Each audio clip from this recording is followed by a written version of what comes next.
Hey everyone, I'm back with part two of the Should I Share That Point of View? So I was in a conversation with a friend the other day, and they reminded me of something that I saw connected with this, which is this difference between a wound and a scar. And it's something I've seen where people, our deepest wounds are often a doorway to our truest niche. And so people feel like, oh, well, then if I've got that wound, I should be talking about it. I should be sharing it. And I see all these people being so vulnerable online. And the distinction I made is this. With the public, on social media, for your marketing, share your scar, not your wound.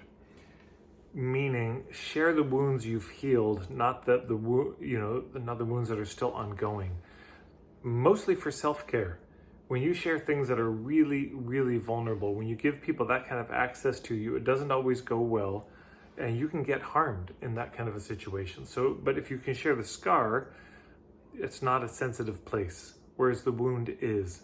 Now, for your own healing, you have to be willing to share your wounds and not just your scars, because that's a way to avoid healing, just going around bragging about all your scars and how incredibly healed and, look at how strong you are, while ignoring the real wounds. So for the public, share your scars. For your personal life, you gotta share your wounds with somebody.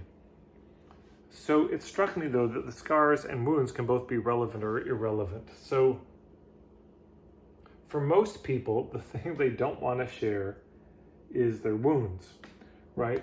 Now, let's just say you've got a wound. You say, well, I help people deal with the trauma of child abuse. Okay, so that's a very specific kind of trauma.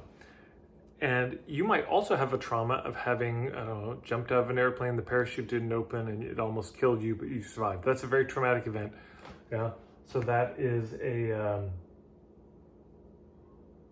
we could say that's a scar. We could put this here, but it's not that, it's low on the relevance. So you've got irrelevant scars.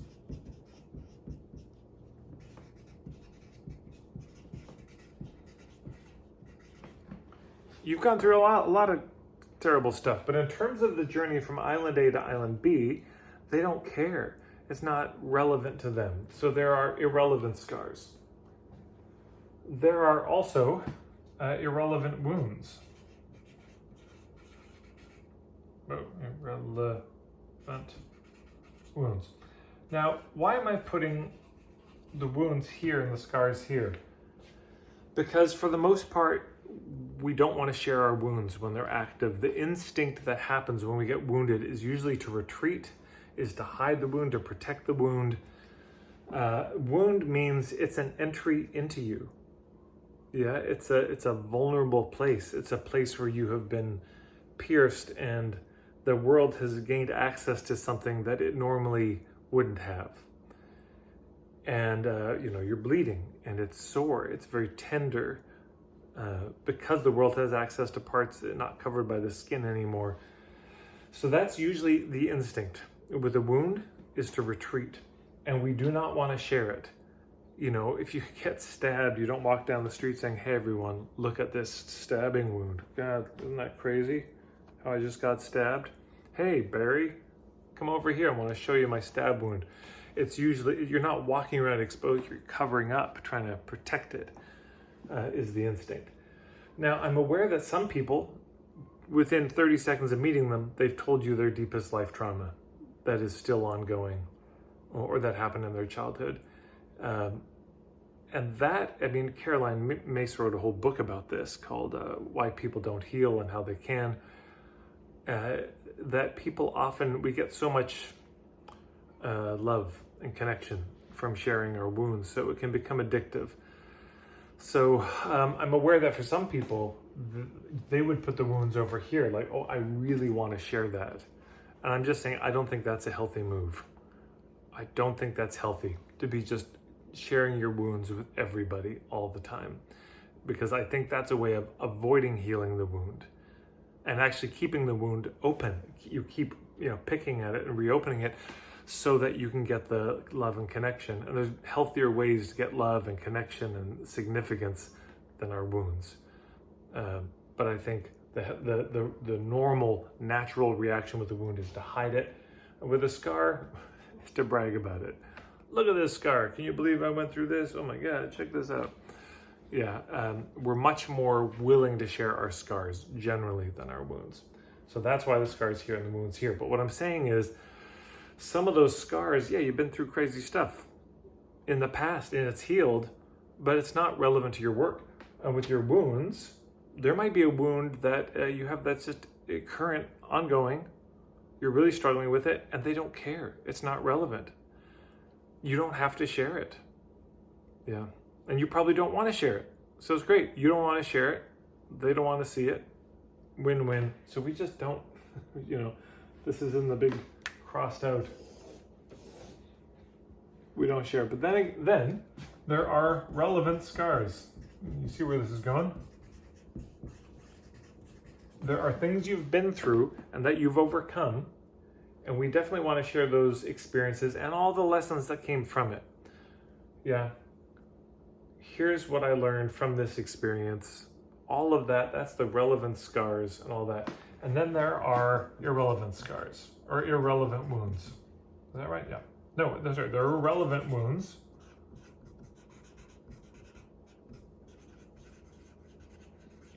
But again, you don't have to share them.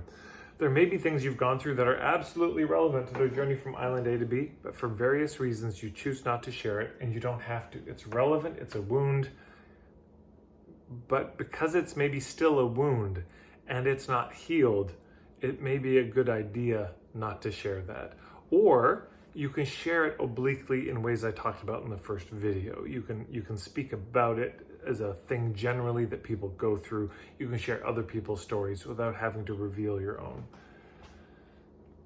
The thing that we mostly want to share are our relevant scars, yeah?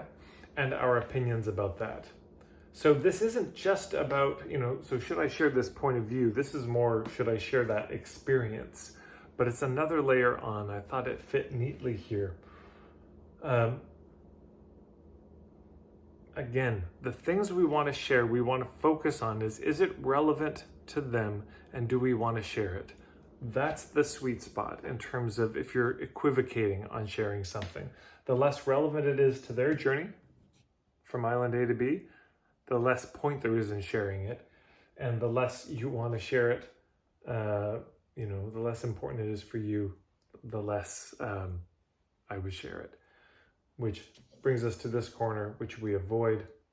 In the last video, I talked a little bit about how you can deal with these two things, but this is what we want to aim at.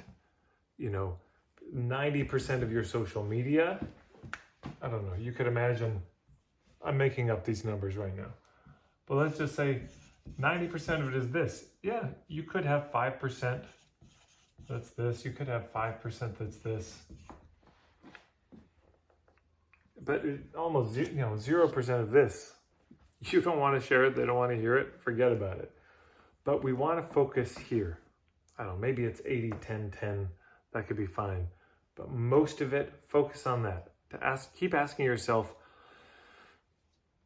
okay, this experience I've had, this opinion, this idea, this philosophy I have, is this relevant to them? Do they want to hear it? Because it could help them on their journey from A to B. Do I want to share it? There we go. I think I've made that as clear as I can.